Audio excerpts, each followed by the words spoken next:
ತಮ್ಮ ಮಗಳನ್ನ ಮದುವೆ ಮಾಡಿಸಿ ಜೀವನದಲ್ಲಿ ಚೆನ್ನಾಗಿರುವಂತೆ ಮಾಡಿರುವ ಜಗ್ಗಿ ವಾಸುದೇವ್ ಇತರರ ಹೆಣ್ಣು ಮಕ್ಕಳನ್ನ ಸನ್ಯಾಸ ಜೀವನ ನಡೆಸುವಂತೆ ಉತ್ತೇಜಿಸುತ್ತಿರೋದು ಯಾಕೆ? ಇಂಥದ್ದೊಂದು ಪ್ರಶ್ನೆಯನ್ನು ಎತ್ತಿರುವ ಮದ್ರಾಸ್ ಹೈಕೋರ್ಟ್ ಗಂಭೀರ ಸಂಶಯಗಳನ್ನು ವ್ಯಕ್ತಪಡಿಸಿದೆ. ಇದು ತೀರಾ ಸಂದೇಹಾಸ್ಪದವಾಗಿದ್ದು ಇದರ ಬಗ್ಗೆ ತಿಳಿದುಕೊಳ್ಳೋಕೆ ಬಯಸುವುದಾಗಿ ಕೋರ್ಟ್ ಹೇಳಿದೆ. ಆಧ್ಯಾತ್ಮಿಕ ಗುರು ಜಗ್ಗಿ ವಾಸುದೇವ್ ಅವರ ಇಶಾ ಫೌಂಡೇಶನ್ ವಿರುದ್ಧ ದಾಖಲಾಗಿರುವ ಎಲ್ಲ ಕ್ರಿಮಿನಲ್ ಪ್ರಕರಣಗಳ ವಿವರಗಳನ್ನು ಸಲ್ಲಿಸುವಂತೆ ಮದ್ರಾಸ್ ಹೈಕೋರ್ಟ್ ತಮಿಳುನಾಡು ಸರ್ಕಾರಕ್ಕೆ ನಿರ್ದೇಶನ ನೀಡಿದೆ. ಕೊಯಮತ್ತೂರಿನ ನಿವೃತ್ತ ಪ್ರಾಧ್ಯಾಪಕ ಎಸ್ ಕಾಮರಾಜ್ ಅವರು ಸಲ್ಲಿಸಿದ್ದ ಹೆಬಿಯಸ್ ಕಾರ್ಪಸ್ ಅರ್ಜಿಯ ವಿಚಾರಣೆ ನಡೆಸಿದ ಪೀಠ ಈ ಆದೇಶ ನೀಡಿದೆ.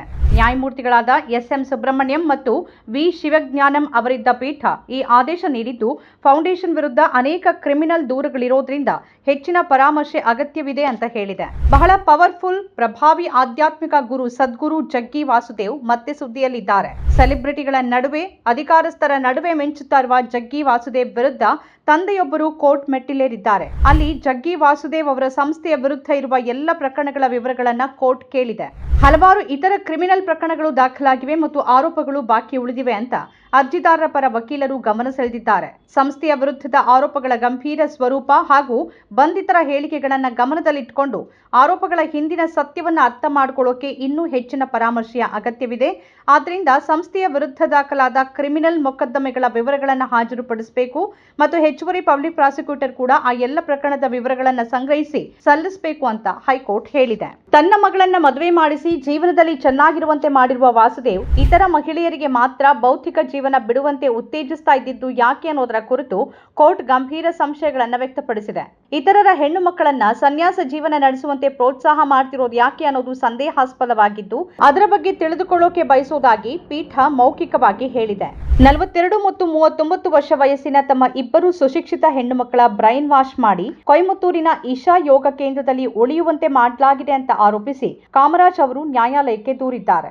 ಇದರೊಂದಿಗೆ ಯಾವುದೇ ಸಂಪರ್ಕ ಉಳಿಸಿಕೊಳ್ಳೋಕೆ ಫೌಂಡೇಶನ್ನ ಅಧಿಕಾರಿಗಳು ಅನುಮತಿ ನೀಡಲಿಲ್ಲ ಅಂತ ನ್ಯಾಯಾಲಯಕ್ಕೆ ಸಲ್ಲಿಸಿರುವ ಅರ್ಜಿಯಲ್ಲಿ ಕಾಮರಾಜ್ ಆರೋಪಿಸಿದ್ದಾರೆ. ಫೌಂಡೇಶನ್ ವಿರುದ್ಧ ಬಾಕಿ ಇರುವ ಹಲವಾರು ಕ್ರಿಮಿನಲ್ ಪ್ರಕರಣಗಳು ಮತ್ತು ಲೈಂಗಿಕ ಕಿರುಕುಳ ಮತ್ತು ದುಷ್ಕೃತ್ಯದ ಆರೋಪಗಳ ಬಗ್ಗೆನೂ ಅವರು ಕೋರ್ಟ್ ಗಮನ ಸೆಳೆದಿದ್ದಾರೆ.